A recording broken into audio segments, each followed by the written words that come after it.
Welcome to my channel. Today my guest is Ricardo Gutierrez, the Secretary General of European Federation of Journalists, the largest journalistic organization in Europe.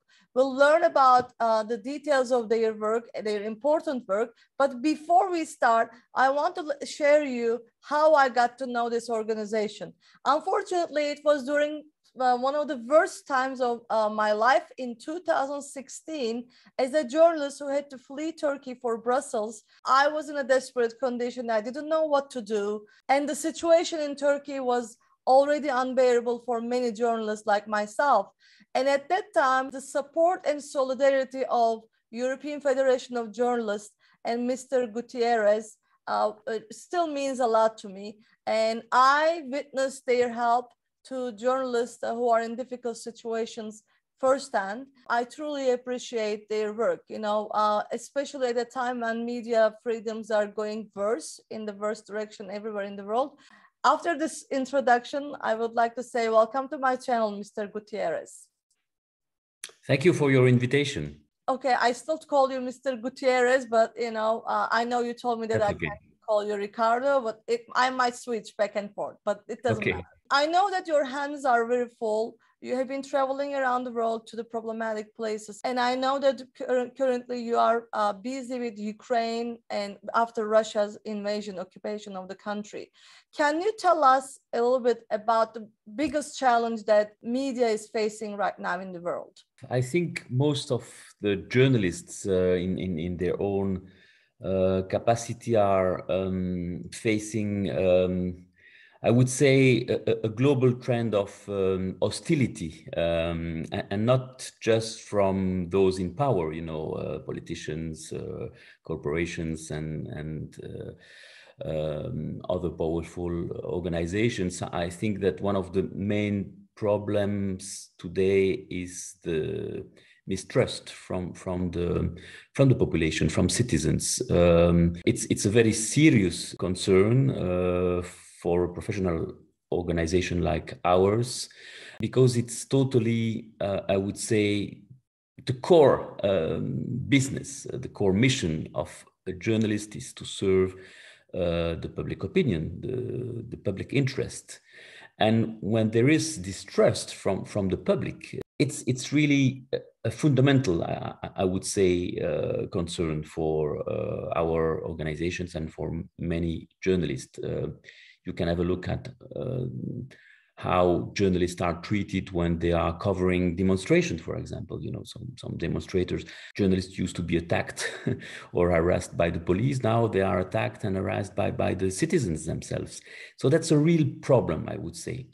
But I'm not desperate about it, because if there are some dissatisfaction from the public, we should consider it very seriously, and there are reasons for that.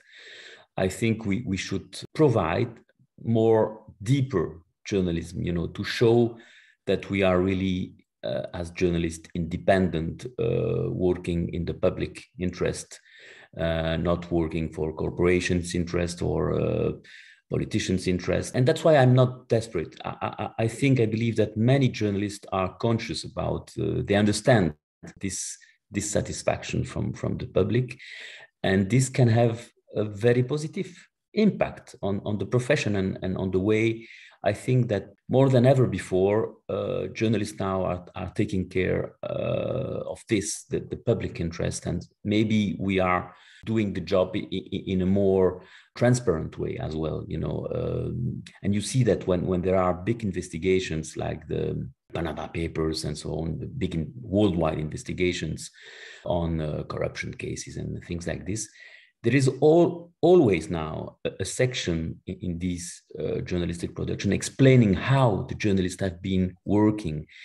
I really believe that we have to be more transparent as journalists, to show it's finished the time when journalists were like professors speaking to pupils. It's not the same relationship today.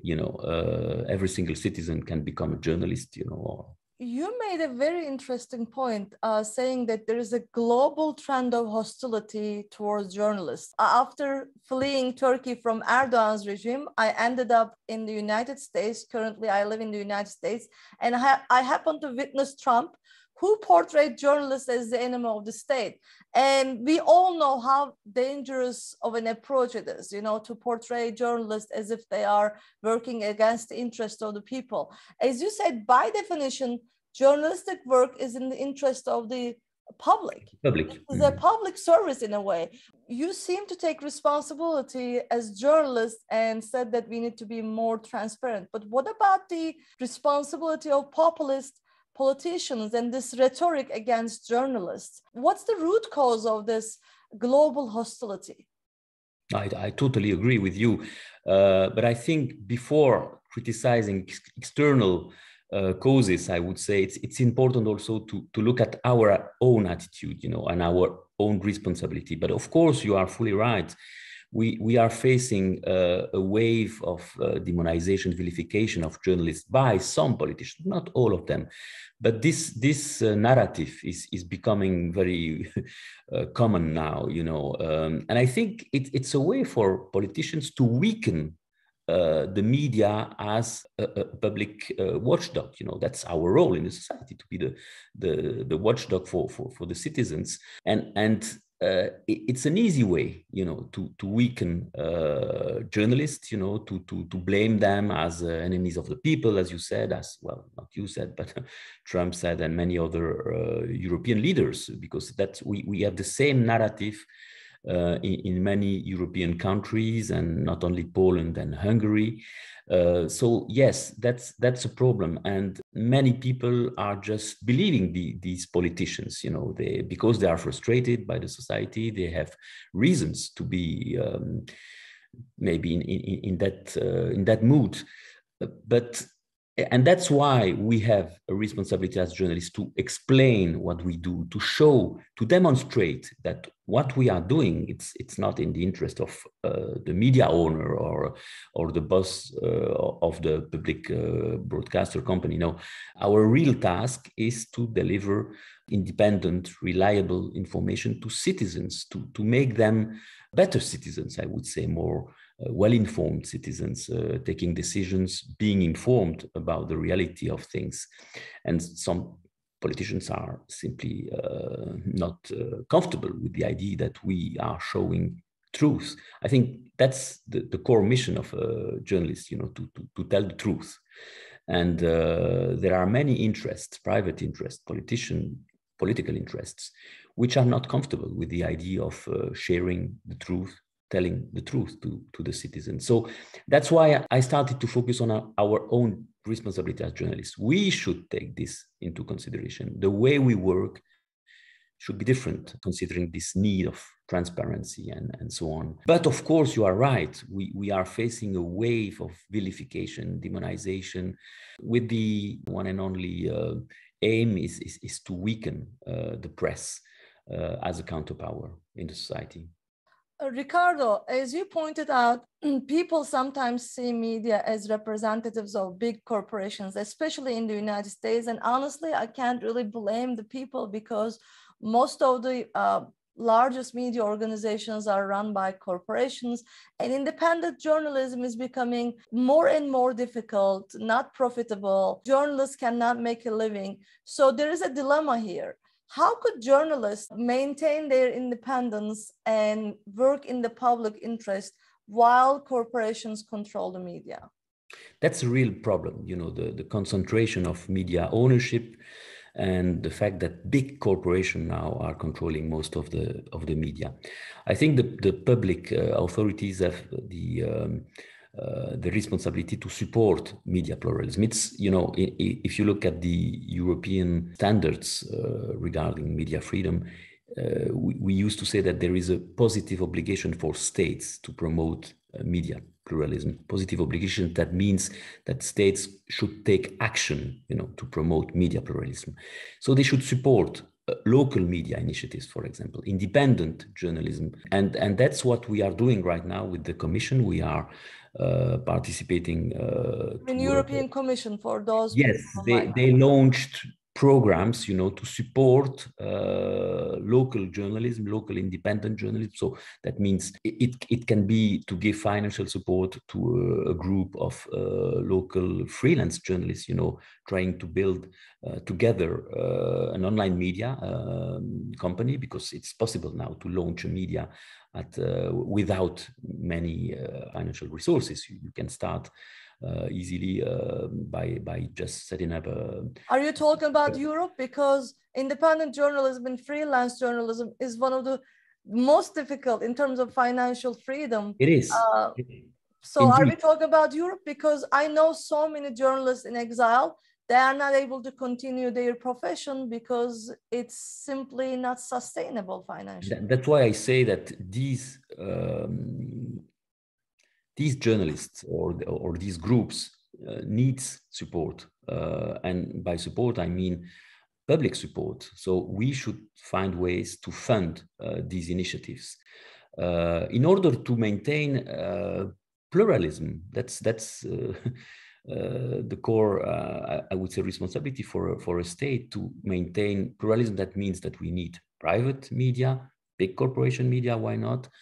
Public broadcasters, of course, efficient ones with the needed resources to cover the whole country, and also support individual, local journalistic initiatives, and particularly freelance journalists trying to make their lives in a very difficult context right now, because one of the consequences of the media ownership concentration is the fact that there are less and less journalists working for these big corporations. They merge newsrooms, and the result is that you can publish 15 different newspapers with a single newsroom working for the different, officially it's 15 different media outlets, but they are all the same. So there is a risk of, it's a risk for the media pluralism. So, a concentration of ownership is also a concentration of the production of journalistic content. And that's a risk for democracy. And that's what's happening in many European countries. And I'm not only talking about Hungary or Poland, or that's the same situation in France, in the UK. We should react to this trend. I'm not against big corporations, they have the right, but I'm against a landscape with only big corporation dealing with media production. It would be, it's Big Brother. So we should, by any means, avoid such a situation. And I can tell you that at least in Europe now they are taking some measures, and including funding measures to promote the pluralism of the media and the capacity for these little local initiatives to survive and to contribute to the media landscape. Yeah, but it's really important, and I don't think it's just a European problem. I think it's a worldwide problem. Definitely. You are an expert of European media landscape, and we have been talking about threats, not only from populism, but media ownership. Can you give us an example of a best practice in Europe when it comes to conducting independent and free journalism? I remember in Germany, one of the newspapers was owned collectively by journalists. Is this the way to go to keep independence? Yeah, that's one of the examples. On the ground, there are a lot of initiatives which are very diverse. I don't think there is a single model. It's very interesting to see how journalists manage now to create global networks, including networks involving local journalism, to investigate big issues. Again, I gave you the example of the Panama Papers and these big investigations, but it was only possible by putting in common the work of hundreds of journalists all over the world, and some local journalists, freelancers. So I believe that networking, cooperation between journalists and local media outlets is an option. Cooperatives, so the cooperative framework So media owned by their own journalists, it's another option.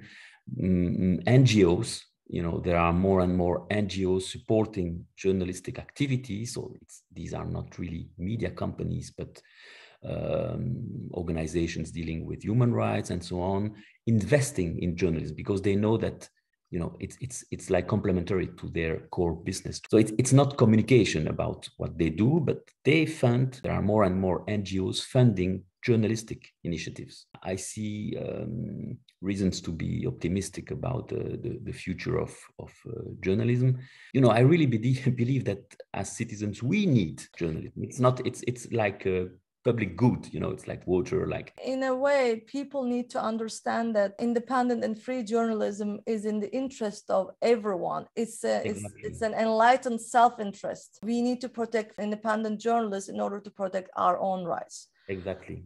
I want to switch to the problematic areas in the world. In your experience, I know that you travel a lot. You show a lot of solidarity with journalists who are in difficult conditions around the world. If you are to list most troubled areas of media freedoms, what would be your priority?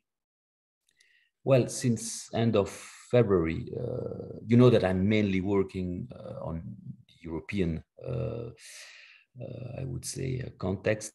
And since the end of February, Ukraine is for us a priority, but not only Ukraine, Russia as well. We had a huge wave of support for Ukrainian journalists. We launched a call for donation. In a few days, we collected 500,000 euros, which allowed us to create solidarity centers in the country.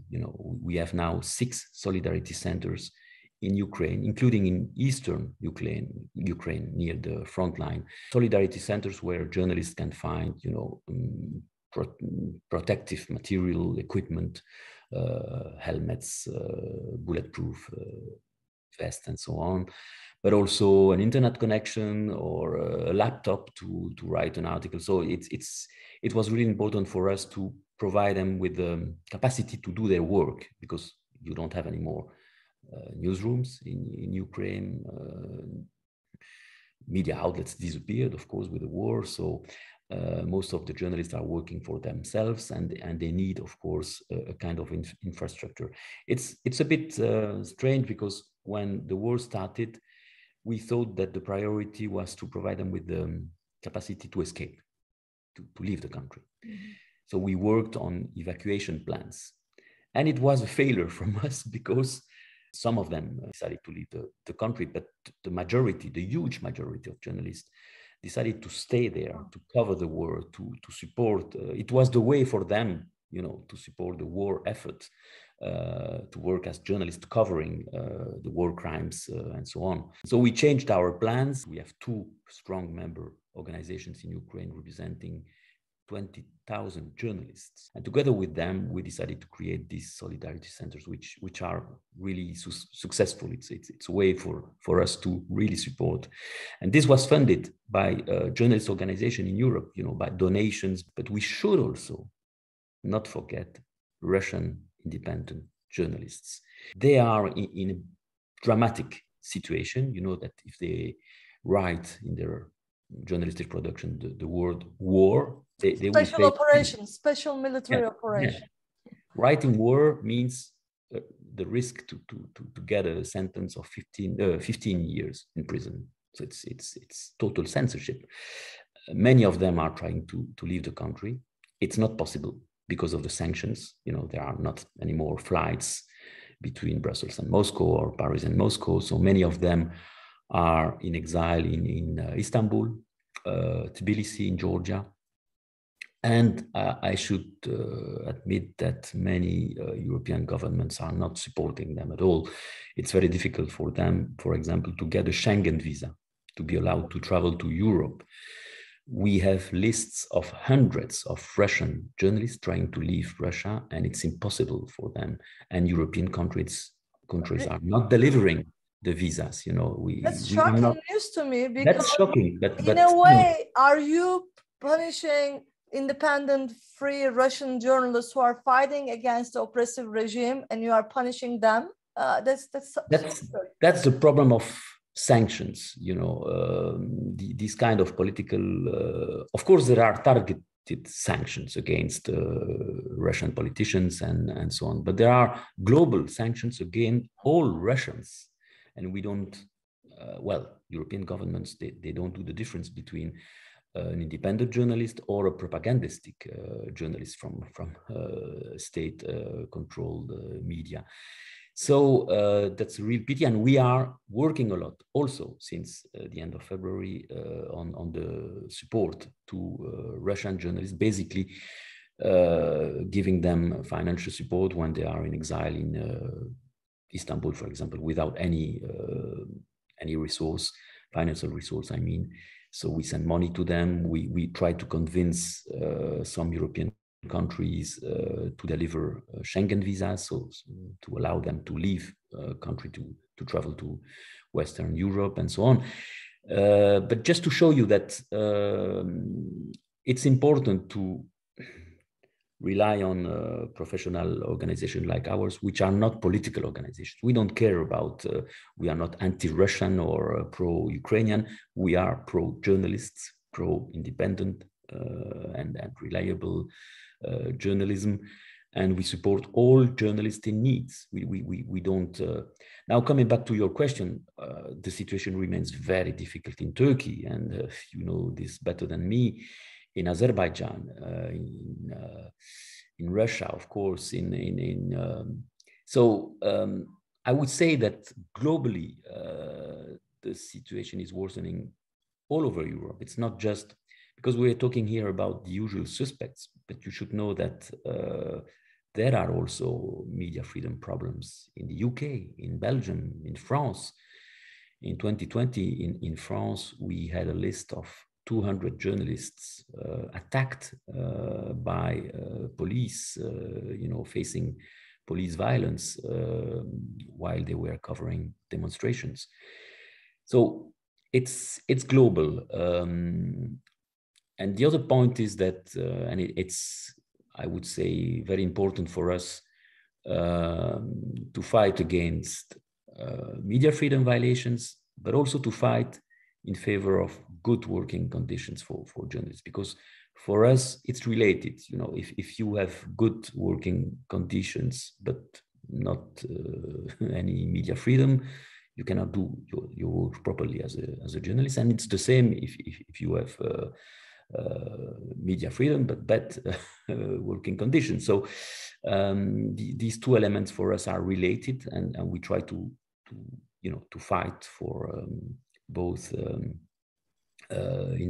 the best interest of journalists on the ground. So I would say that the situation is not improving. We have now a tool launched. It's a platform launched by the Council of Europe. This platform records all the media freedom violations. We can report on it with other organizations, with 15 organizations, including EFJ, IFJ, RSF, CPJ, and other media freedom organizations are allowed to report media freedom violations on this platform. And since we launched the platform, we reported over 1,300 cases of media violations, including 46 killings of journalists in Europe. Wow. And killings in Malta, Denmark, not only Ukraine or because of the war, of course. This year we reported 13 cases of killed journalists. So we should remain cautious. We should. I think it's important for journalists to realize that citizens are our allies. So we should, and that's why I started by insisting on our responsibility as journalists to work in the public interest and to demonstrate it, to show it, to explain it, because we need the trust of the public, to continue to do our work in good conditions. Ricardo, I want to wrap up with one question specifically regarding Turkey. As we speak, so many of my colleagues not only journalists, actually, intellectuals, academics, prosecutors, judges. So many political prisoners are staying in Turkish prisons right now. But whenever a journalist released from prison, I remember talking to a journalist friend of mine who was in prison at least for 5 years. And when he was released, he said that I felt forgotten. I mean, none of the journalistic organizations really reached out to me. So that's the sense probably they have right now. Maybe because of the sheer huge number of political prisoners in Turkey. I don't know, or maybe it's the apathy, but did we get used to journalists being imprisoned in Turkey? No, we should not. We should never forget them. And if you look at our website, the European Federation of Journalists website, there is a list of journalists in prison in Europe, including those in Turkey. We have some also in Russia, in Azerbaijan, in Ukraine, in the UK. Assange, of course, I know that some people do not consider him as a journalist, but Julian Assange for us is a journalist. He was a member, he's a member, still a member of the Australian Union of Journalists. So we maintain this list, we maintain the pressure. We try to send, we have a European project allowing us to send observers to the trials. It is very important also to be present during these trials. And the fact is, we just organized a few months ago our annual meeting, the annual meeting of the European Federation of Journalists in Izmir, in Turkey. It was a decision from our leadership to go there, to be present. I think it's really important to be present in Turkey. And I was impressed once again by the strength of the journalist organizations. There are several unions, but also NGOs, and just simple journalists are very courageous. I'm always impressed when I meet Turkish colleagues.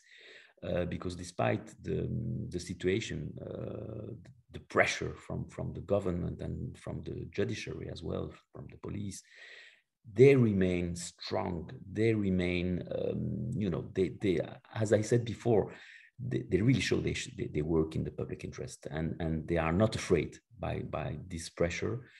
I would say maybe on the contrary, the more you try to silence Turkish journalists, the more they work strongly, they accomplish fully their mission as journalists, as watchdogs in the society. So yes, very important to maintain the solidarity, to be present, to travel to Turkey, to be there, and to support the journalist organization. Of course, as journalist organizations, we have limited resources. We have limited capacity of action. We cannot free the dozens of journalists just by saying we demand the immediate release of this journalist or that. But at least it's important to remain vocal and not to forget their situation. We remain active. It's a duty for our organization to remain present and active in Turkey as well, and in all the countries where journalists are facing trouble. It's extremely important to keep the pressure on the oppressive governments and let them know that some people care. Those people are not helpless. They are not left to their own devices. That's why supporting these journalistic organizations, supporting journalists on YouTube or other platforms are important. I mean, as of now, we are talking on my YouTube channel because I could not continue my profession, and I had to start another career because in exile, it was impossible for me to sustain a living as a journalist. So that's extremely critical. But again, compared to my colleagues who are actually in prison right now, it's nothing. You know, I don't want to just sound dramatic about it, but it's in any case, all of the journalists suffer in different degrees from oppressive governments.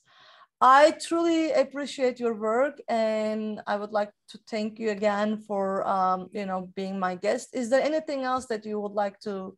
I just want to thank you for your invitation and to tell you that what you've done here and what you are doing is an act of solidarity with independent journalists all over the world. So thank you for this as well. Thank you. We just need everybody's support and to understand that journalists are your friends, not your enemies. Thank you so much.